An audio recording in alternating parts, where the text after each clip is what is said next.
அண்மை செய்தியை பார்த்து வருகிறோம்.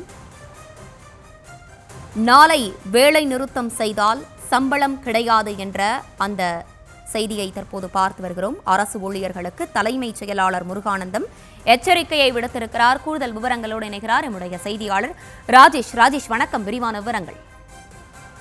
வணக்கம். அரசு ஊழியர்களுக்கு தலைமைச் செயலாளர் எச்சரிக்கை பிறப்பித்திருக்கின்றார். அதாவது நாளைய தினம் ஜாக்டோ ஜியோ உள்ளிட்ட அந்த அரசு ஊழியர்கள் கூட்டமைப்பினர் நாளை ஒரு நாள் அடையாள வேலைநிறுத்த போராட்டத்தில் ஈடுபட போவதாக அறிவிப்பு வெளியிட்டிருக்கிறார்கள்.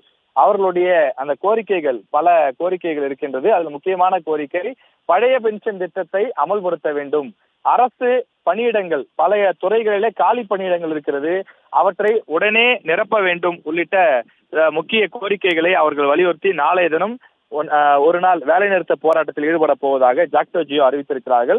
இதற்கு தமிழக அரசு சார்பில் தற்போது ஒரு அறிக்கை ஒன்று வெளியிடப்பட்டிருக்கிறது. அதில் நாளைய தினம் அனைவரும் கட்டாயம் வேலையிலே பங்கேற்க வேண்டும், வேலை நிறுத்தத்தில் ஈடுபட்டால் அவர்களுக்கு சம்பளம் பிடித்தம் செய்யப்படும் என்று தெரிவிக்கப்பட்டிருக்கிறது.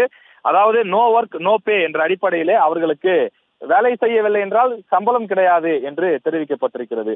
அது மட்டும் இல்லாமல் ஒவ்வொரு பள்ளி கல்லூரிகள் உள்ளிட்ட அரசு அலுவலகங்களுடைய அந்த முக்கிய அதிகாரிகளுக்கு உத்தரவு பிறப்பிக்கப்பட்டிருக்கிறது. உங்கள் அலுவலகத்தில் மொத்தம் பணியாற்றுபவர்கள் எத்தனை பேர், அவர்கள் எத்தனை பேர் பணிக்கு வந்தார்கள், யார் யார் பணிக்கு வரவில்லை, அதே போல முன்பிலிருந்தே நீண்ட நாள் விடுப்பில், அதாவது உடல்நிலை சரியில்லை என்பதற்காகவோ திருமணம் உள்ளிட்ட காரணங்களுக்காகவோ அவர்கள் ஏற்கனவே அறிவித்த விடுமுறை எடுத்திருந்தால் அவர்கள் எத்தனை பேர் என்ற விவரங்களை நாளை மதியத்திற்குள்ளாக தலைமைச் செயலகத்திற்கு அனுப்ப வேண்டும் என்று உத்தரவிடப்பட்டிருக்கிறது.